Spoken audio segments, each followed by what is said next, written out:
করে রাজা লঙ্কেশ্বর। অন্তপুরে বসে খবর পেয়েছে রানী মন্দোদরী পরস্পর।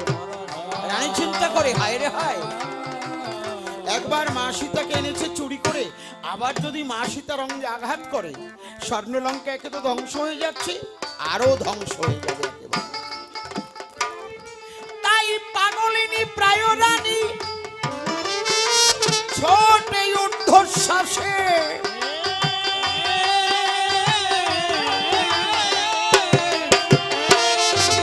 উপনীত হলো যে পথে রাজা দশানন গেছে।